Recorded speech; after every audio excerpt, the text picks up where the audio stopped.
Harganya berapa kalau Kami yang sih untuk ini? target di bawah 100 juta lah. Di bawah 100 juta? Ya, saya bilang daripada kita subsidi, lebih baik uangnya untuk pengembangan suatu energi terbarukan.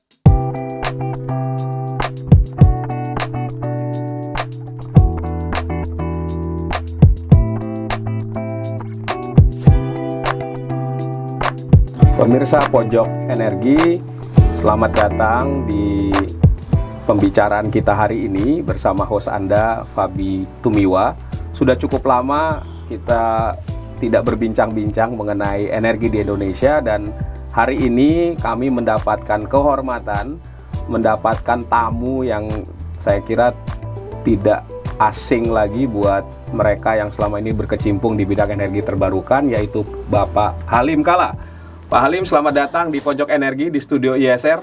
Terima kasih pada kesempatan ini untuk diundang untuk dapat berdialog tentang energi. Nah, kita sangat senang nih kedatangan Bang Halim. Bang Halim, saya tuh kenal Bang Halim beberapa tahun itu bergerak di energi terbarukan. Kan dulu pernah menjadi wakil ketua umum Kadin bidang energi terbarukan ya. Iya. Dan bidang lingkungan hidup. Iya. Nah, betul. Tapi terakhir saya beberapa waktu yang lalu kan baca itu di harian Kompas ya.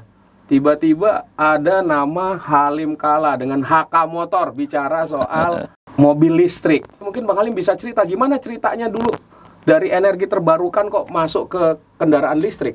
Oh, ya.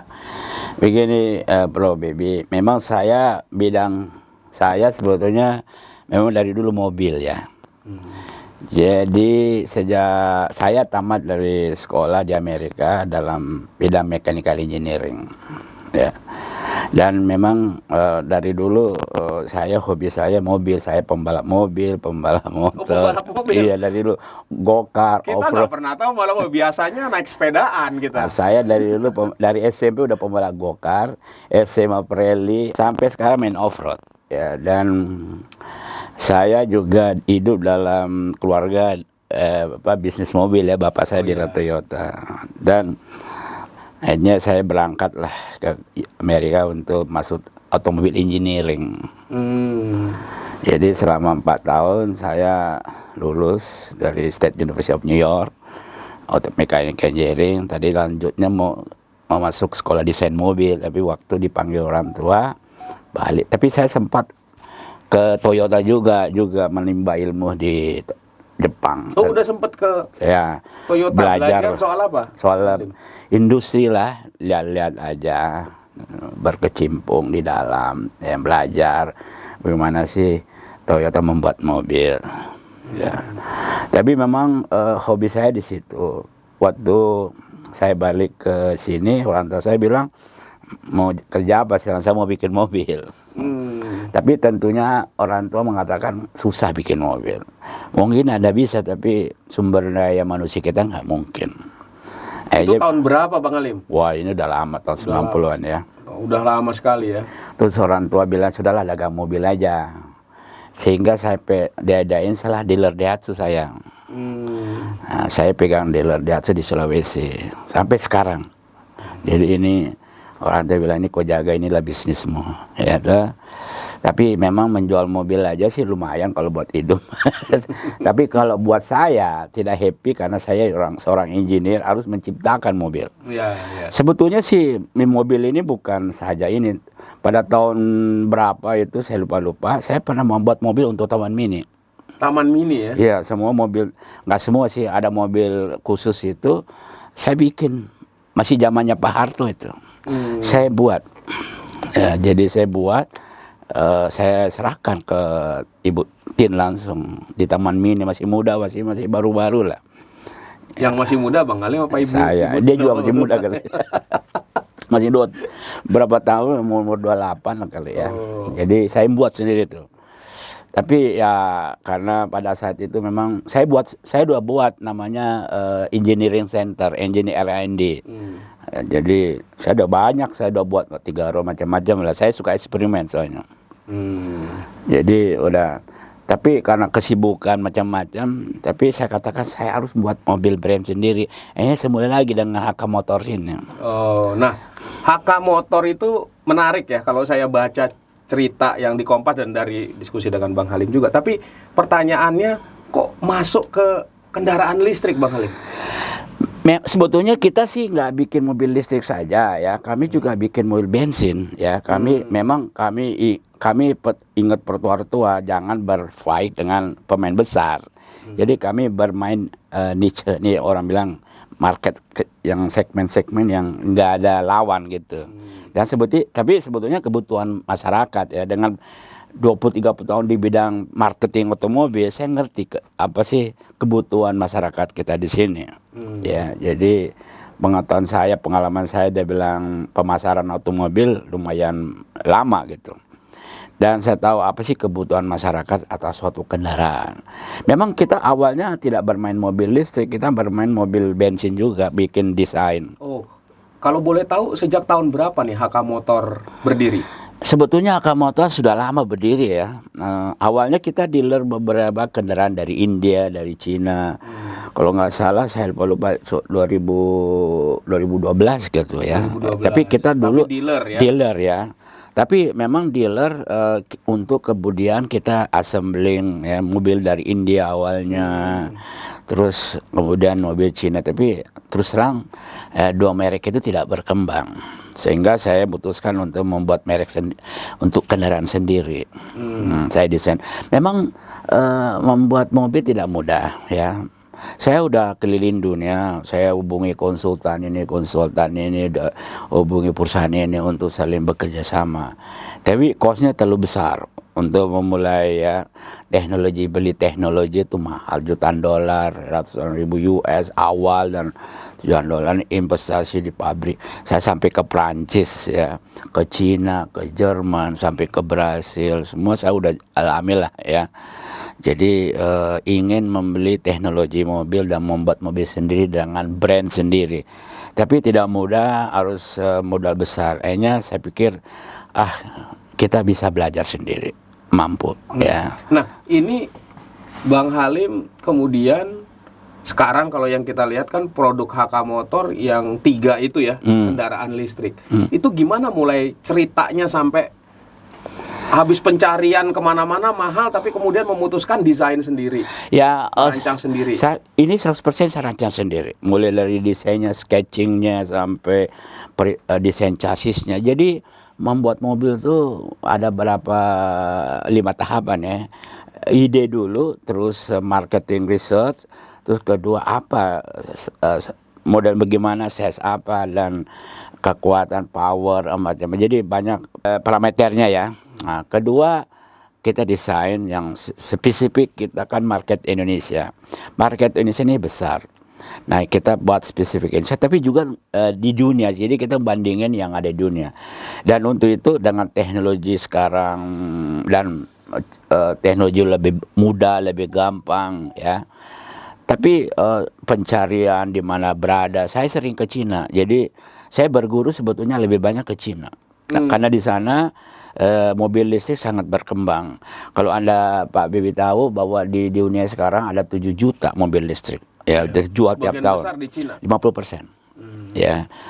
Di Eropa cuma 2,3, ya Amerika 1,3. Jadi 50%. Dan Cina itu dimulai dengan mobil kecil. Sampai sekarang luxury kayak Neo, S-Bank gitu loh. Jadi saya belajar bahwa Cina starting dari mobil kecil sederhana. Nah, itulah saya belajar bahwa Cina bisa. Dan kebetulan memang di Cina sekarang banyak jual komponen-komponen untuk mobil listrik. Itulah kita belajar. Tapi awalnya memang saya juga belajar dari Bosch, tapi semua mahal. Juga saya belajar Bosch Jerman ya. Ya, saya pernah ke pabrik mereka. Ya, saya juga pernah pabrik Jepang juga nawarin. Semuanya mahal, Korea juga jutaan dolar semua. Tapi kita terlalu mengikat dengan teknologi mereka. Kita harus berpikir bagaimana kita bisa mendesain sendiri dengan teknologi. Dan sebetulnya saya di HK Motor ini yang benar-benar pengalaman membuat mobil saya doang. Yang lain siapa? Yang lainnya insinyur muda semua. Saya punya 6 insinyur, semua anak mesin listrik, itu 0 pengalaman. Saya ngajar. Dibimbing sama Bang Halim ya? Di saya bimbing. Motor, ya? Saya bimbing semua. Ya, ya. Saya ajarin. Tadi Bang Halim bilang market, research, terus mendesain. Ya. Ya. Desain khusus untuk pasar Indonesia, dan Bang Halim berkaca dari Cina mulai dengan mobil kecil. Ya. Insight Bang Halim dari pengalaman selama ini, observasi pasar Indonesia tuh butuh kendaraan listrik yang kayak apa sih? Sebetulnya kita melihat bahwa sebetulnya awalnya kita tidak mendesain mobil listrik, kita mau desain mobil bensin. Tetapi size-nya sama dengan mobil listrik yang kita buat. Mobil bensin tapi size-nya sama dengan mobil. Ya. Jadi ke depan kita juga ada opsi kayak mobil pickup kita itu ada yang engine IC, ada juga listrik. Oh, bisa di dua pak. Jadi model sistem sasisnya sama? Enggak, jadi dua model. Apa yang dibedakan? Ada dua versi. Beda-beda, ya. Terserah masyarakat. Karena kita lihat bahwa di Indonesia ini target pemerintah itu maksimum 30% mobil listrik. Ya, tidak seluruhnya nanti 100%. Kan kalau sekarang penjualan mobil itu setahun kira-kira 1 juta mobil ya. 1 juta ya. Nah, kalau target 30% kira-kira 300 Ya, 300 ribu. ribu. Ya. Ya, nah itu secara detail desain seperti apa yang didorong oleh HK? Saya terusnya begini. Saya memulai dengan kendaraan 3 roda. 3 roda. 3 roda ini. Kenapa 3 roda? Nah, sebab saya banyak mau cerita. 3 roda ini sebetulnya kendaraan last mile ya. Artinya bus. Daerah-daerah terpelosok ya? Bukan juga. Last mile artinya misalnya Anda naik subway atau naik bus turun di tempat situ. Anda mau ke sini kan? Oh. Ya. Ya. Jadi ini last mile artinya. Kalau dulu 3 roda tuh kita bilang bajai gitu. Bajai. Sebetulnya gini ya, kendaraan di seluruh Asia ini yang namanya Gojek tuh nggak ada. Yang laku Gojek cuma Indonesia doang. Indonesia. Tapi di seluruh India, Pakistan, Afghanistan, seluruh Asia Selatan, plus Bangkok, Vietnam, iya masuk Vietnam, itu semua 3 roda. Ya, karena itu yang three-wheel, tuk-tuk, bajai apa semua itu udah sangat populer di Asia. Indonesia aja nggak terlalu, karena selalu motor. Padahal itu tidak safety, tidak apa. Nah, di banyak negara ini yang di-push ya. Dan pasaran mereka itu 600.000 setahun di India doang. Dan di Pakistan semua Bangladesh semua 3 roda lah angkutan last mile semuanya. Nah, sekarang di India berubah jadi elektrifikasi semua. Sekarang dulu cuma pabrikan 3 roda di India dari itu cuma 4 aja, TVS, Mahindra, dan ada 2 lagi. Sekarang ada 15 banyak startup.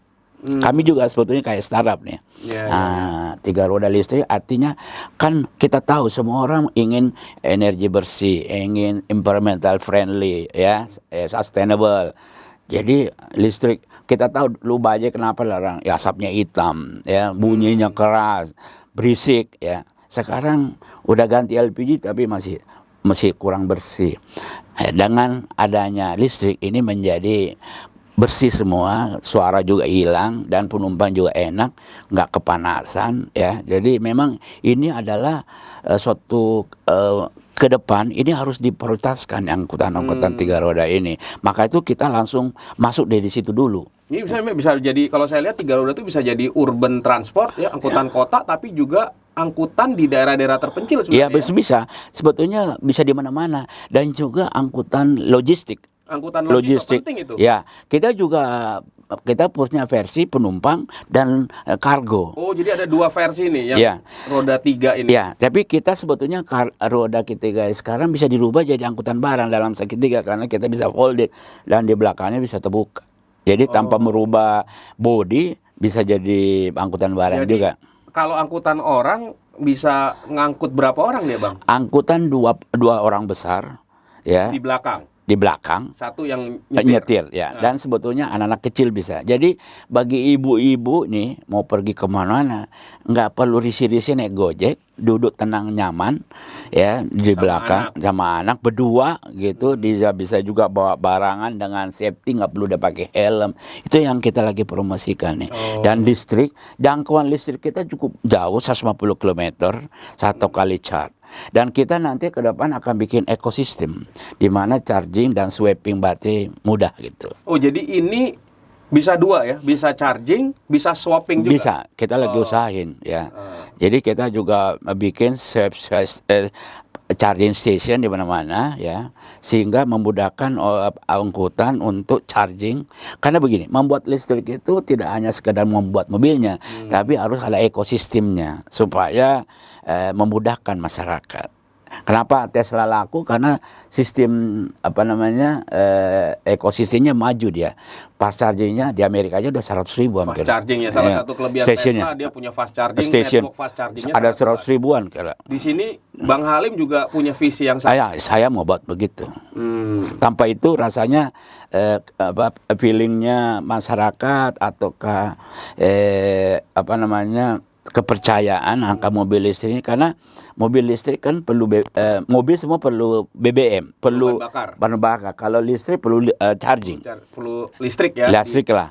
Charging station. Perlu energi, perlu power ya. Nah, jadi kalau tersedia ini aman mereka. Oh, ini menarik memang.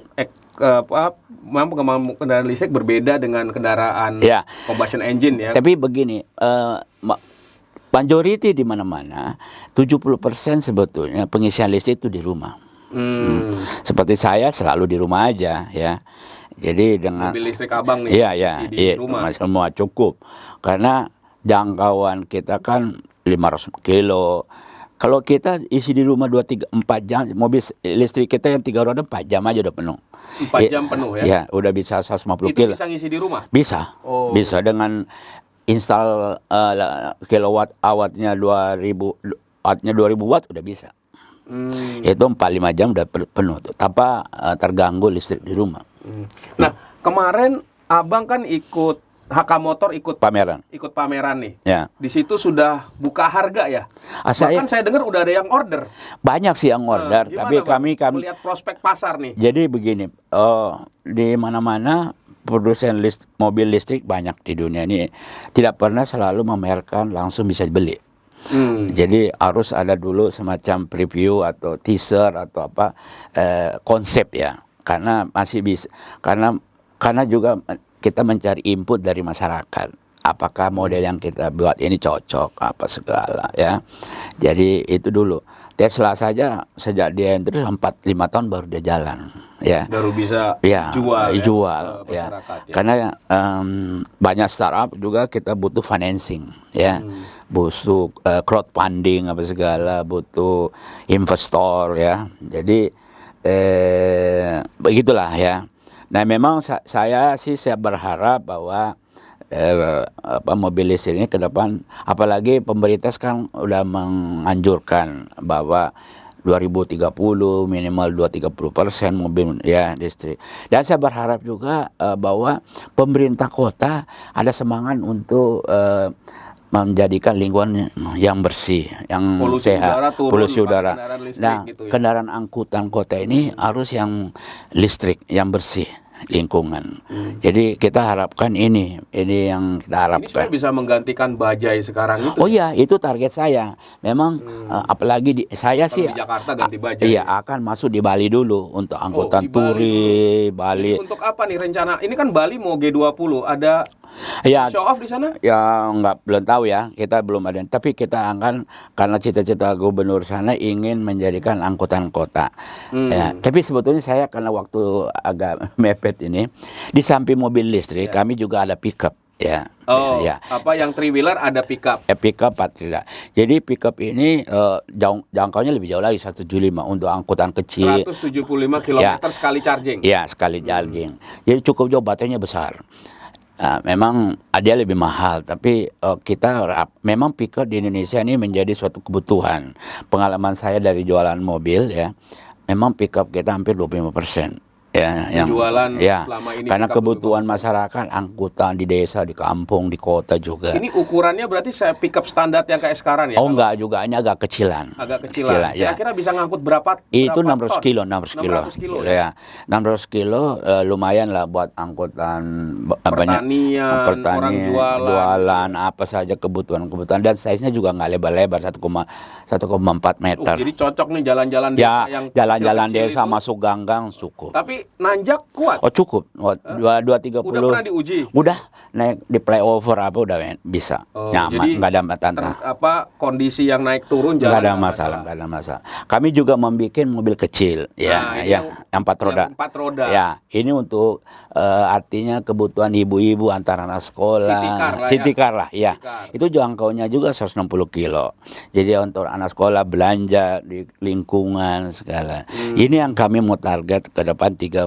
Jadi ada 3 jenis nih ya, Ya. 3-wheeler, pick up, dan angkutan kota 3 roda. City car. Roda Ya. untuk perjalanan jarak tempuh sampai Ya, 160 city car km. kita desain juga sesuai tren desain mobil sekarang dan juga memudahkan. Kami ingin mengganti para yang naik motor ini ya, yang bawa anak 3 itu cukup akomodir. Iya. Boleh tahu harganya berapa kalau Kami yang sih untuk target di bawah 100 juta lah. Di bawah 100 juta ya? Insya Allah kalau memang ini kan tergantung baterai sebetulnya, ya. Karena komponen termahal dari seluruh mobil listrik itu baterai. Itu hampir 30-35% dari seluruh cost. Ya, kalau memang pemerintah bisa bikin baterai di sini cukup baik nih. Kita lagi bekerja sama dengan beberapa perusahaan lokal yang bisa suplai baterai sehingga kita tidak karena baterai itu berat, ongkos angkutnya juga mahal. Kalau ada di dalam negeri lebih memudahkan. Oke. Nah, Bang Halim, kalau saya lihat ini kan HK Motor mungkin satu-satunya ya perusahaan nasional yang bikin mobil listrik sekarang. Iya. Untuk mobil listrik ya. Betul. Kalau kita motor kan udah ada beberapa yang masuk, tapi mobil listrik baru.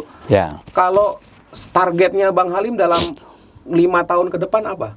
HK Motor ini apa ininya? Oh ya, kami sih targetnya 2004 udah bisa produksi lah. 2024 udah bisa paling produksi. Dari atas 2025 lah. Karena memang kata si Elon Musk membuat prototipe lebih mudah. Tapi kalau membuat pabrik 1000 lebih susah. Lebih susah. Dan 2000 lebih susah kalau mau untung. Artinya membuat prototipe lebih mudah, membuat pabrik mau setengah mati. Kalau mau untung lagi mau mati itu. Nah, jadi harus tidur di sana. Saya kira banyak persentasenya belum tentu bisa mengejar Tesla. Jadi membuat pabrik juga memang agak susah-susah gampang ya. Tapi kita mau berkaca, jangan membuat mobil yang terlalu advance, terlalu canggih, terlalu modern. Kita sesuai dengan tadi kebutuhan pasar Indonesia. Ya, yang low class saja. Yang low ya. Ya. Jadi tidak terlalu dibutuhkan terlalu nyaman, terlalu mahal, apa adanya. Artificial intelligence, bisa self driving, enggak perlu computerized. All safety gimana, Bang? Oh, kita ini dalam membuat mobil ini kita juga nanti untuk produksinya kita pakai juga konsultan dari beberapa orang. Dan saya mendesain konsep, tapi struktural, safety, stability itu semua saya bekerja sama lagi dengan konsultan. Ahli-ahlinya. Ada konsultan asing juga. Tapi sebesar memberikan struktural desain struktur aja. Terus juga nanti manufacturing juga kita pakai kerjasama. Tapi semuanya konsep kita. Nggak ada ya. Jadi kita soalnya begini, kita tidak hanya menjual di Jakarta, di Indonesia, tapi insya Allah kita kesempatan untuk di luar. Karena beberapa beberapa teman bahkan dari Nepal, Bangladesh tertarik untuk. Karena ada tadi pick up cocok juga ya, mereka sangat, bahkan sampai Maroko pun tertarik, low cost. Iya, mereka tertarik untuk. Jadi kita juga ingin ada crashworthiness desain. Jadi benar-benar standar safety internasional kita pakai. Nah, itu kita libatkan ahli-ahli juga, konsultan yang memang piawai dalam ini. Dari luar juga kita pakai untuk mendesain struktur yang udah pengalaman. Kita bekerja sama, tapi kepemilikan saya full, cuma mendesain semua sehingga bisa masuk kategori internasional. Standar. Sekarang kan Abang udah desain, kemudian punya target produksi 2024. Ya. Dari sekarang sampai 2024 apa yang harus akan Abang rencanakan? Kita sekarang ini semua perizinan kita penuhi, uji tes, sudah mulai. Iya, uji. Ya, udah sebetulnya Akamoto udah established. Cuman memang ada uji coba di Kemenhub.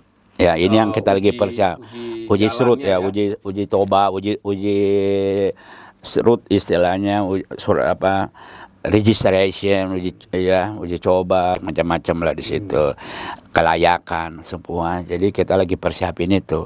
Habis itu kita akan promosi kepada Pemda-Pemda, terutama untuk 3 roda itu, ya, supaya Last mile ya transport ya, yang hijau, yang nggak berisik, apa segala, sehingga dan lebih safety buat ibu-ibu, buat siapapun, anak-anak gitu ya. bapak-bapak juga dong. Yang bapak-bapak silakan ya.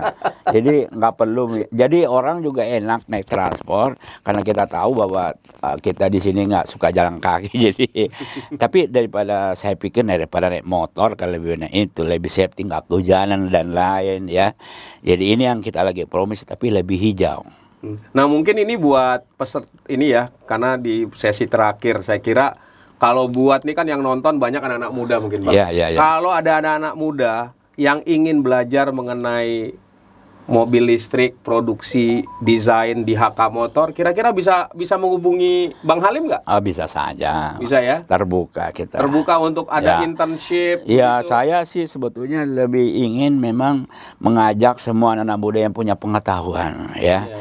Minimal punya interest, punya vision di otomobil, ya.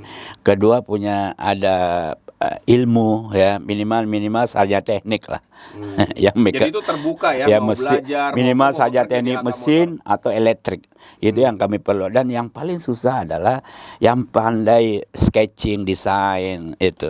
Itu yang tiga mata apa namanya subjek yang saya perlu banget dalam mendesain. Itu kita butuh tiga desain, sketching, artis lah ya, sketching, desain interior, eksterior, ya, pandai menggambar menggambar mobil tuh nggak mudah. Desain produk, electrical sama mesin ya, mekanik. Jadi karena komponen mobil itu adalah bagaimana desain bodi dulu, chassis, ya, struktur, kedua elektrikalnya.